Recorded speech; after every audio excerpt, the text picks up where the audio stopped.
আজকে রান্না করব আমাদের উত্তরবঙ্গের বিখ্যাত আলু ঘাটি।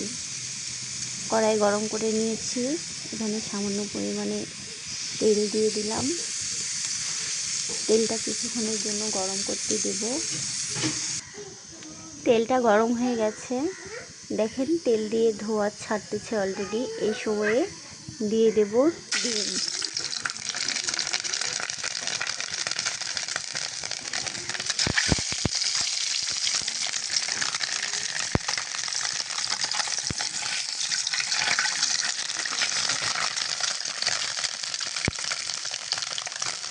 সামান্য পরিমাণে লবণ, সামান্য হলুদের গুঁড়ো,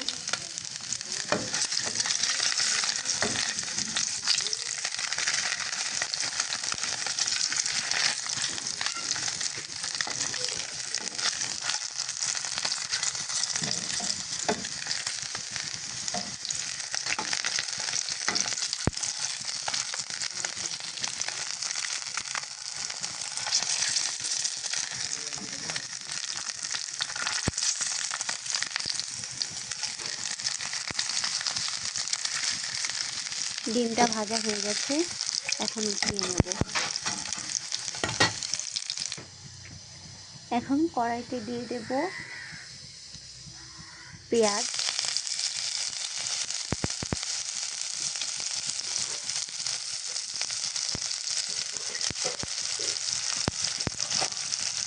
কেটে রাখা সামান্য কাঁচামরিচ,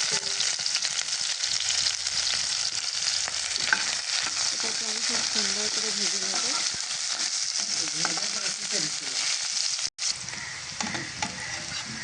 পেঁয়াজটা প্রায় ভাজা হয়ে এসেছে। এই পর্যায়ে আমি আদা রসুনের পেস্ট, শুকনো মরিচের পেস্ট দিয়ে দিলাম।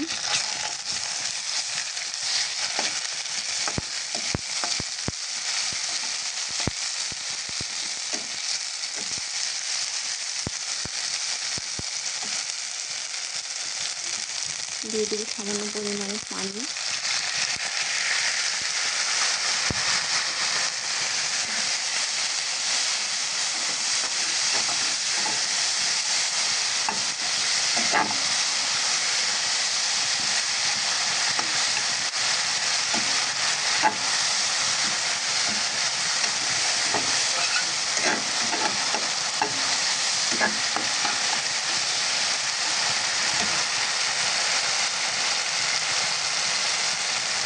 হলুদের গুঁড়ো পরিমাণ মতো,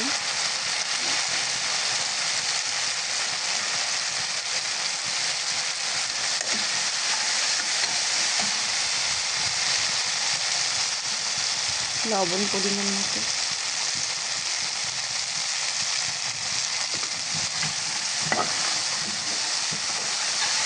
মশলাটাকে একটু ভালোভাবে কষিয়ে নেব।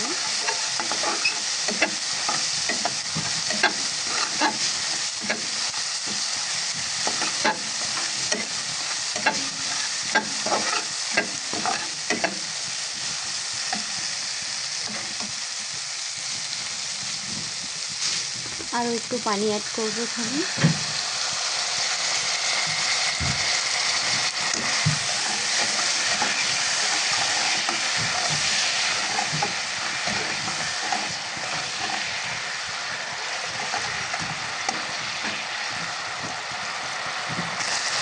মশলাতে তেল উঠে এসেছে, এখন দিয়ে দেবো কেটে রাখা টমেটো।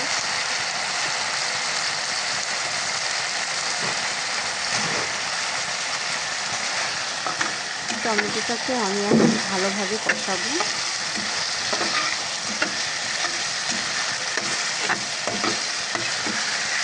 টমেটোটা নরম হয়ে আসা অবধি কষাবো এটাকে আমি কিছুক্ষণ এখন ঢাকনা দিয়ে রেখে দেবো।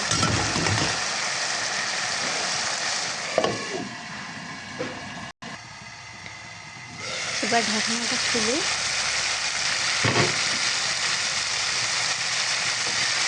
একটু নাড়াচাড়া করে দেবো। টমেটোটা প্রায় নরম হয়ে এসেছে।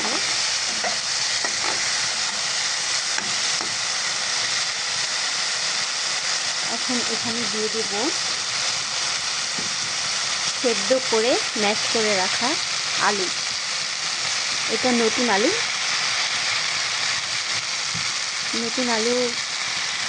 ঘাটিটা খেতে অনেক ভালো লাগে। এটা গোস্ত দিয়েও করা যায়, মাছ দিয়েও করা যায়, ডিম দিয়েও করা যায়। আমি আজকে ডিম দিয়ে করতেছি, আপনারা চাইলে মাছ গোস্ত দিয়েও করতে পারেন।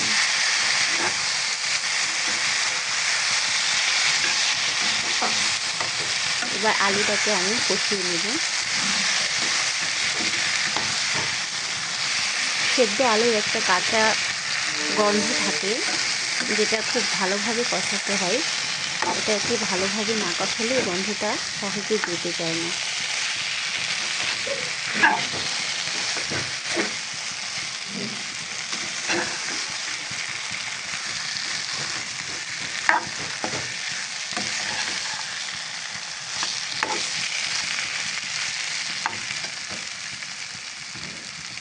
সামান্য পরিমাণে পানি অ্যাড করব।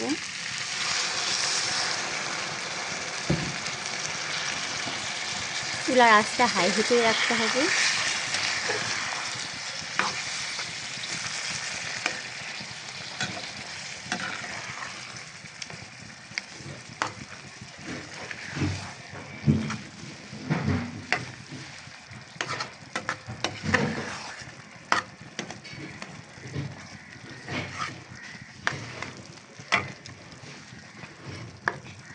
এটাকে এখন আমি অনেক সুন্দরভাবে কষিয়ে নেব। কিছুক্ষণের জন্য ঢাকনা দিয়ে দেব।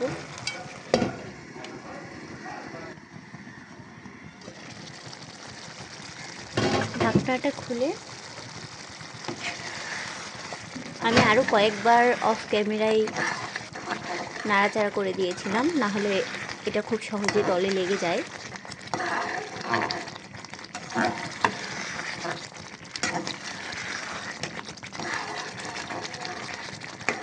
আপনারা স্মেলটা নেবেন যেন মশলার কাঁচা গন্ধ এবং কি আলুর কাঁচা গন্ধটা যেন না থাকে।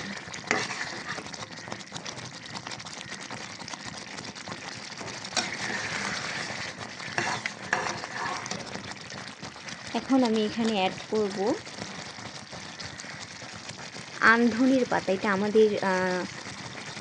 আমাদের ভাষায় আমরা আমধনি বলি, আপনারা কে কী বলেন জানি না, তবে এটাকে হয়তো অনেকে ধনিয়া ভাবতে পারেন, কিন্তু এটা ধনিয়া না। এটা ধনিয়ার ফ্লেভারের থেকে আলাদা ফ্লেভার।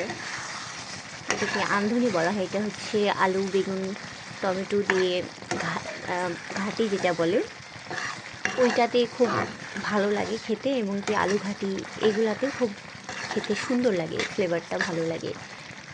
আর এটা শুকিয়েও রাখা হয়, সারা বছর শুকিয়ে প্রসেসিং করে এটা খাওয়া যায়। তো এটা দিয়ে আমি কিছুক্ষণ কষিয়ে নেওয়ার পরে এখানে ভেজে রাখা ডিমগুলো অ্যাড করব।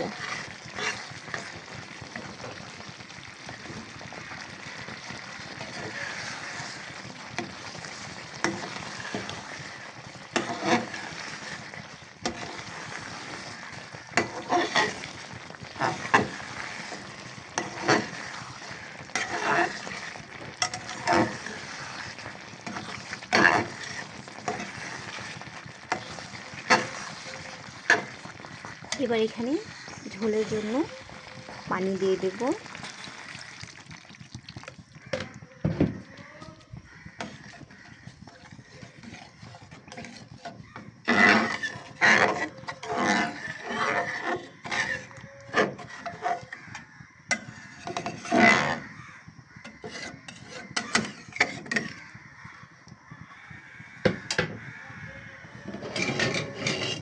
আবারও ঢাকনা দিয়ে দেব।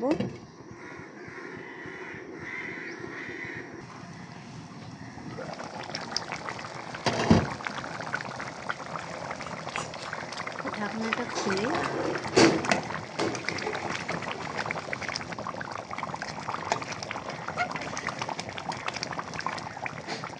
নাড়াচাড়া করে দিলাম। দেখেন আলু ঘাটি কিন্তু এমনিতেই নামানোর পরে ঝোলটা এমনি টেনে যায়। তো আমার রান্না হয়ে গেছে। আর এই আন্ধনিটা দেওয়ার জন্য কিন্তু অনেক সুন্দর একটি স্মেল চলে আসছে। আপনারা বাসায় ট্রাই করবেন, খুবই মজাদার, খুবই সুন্দর লাগে খেতে।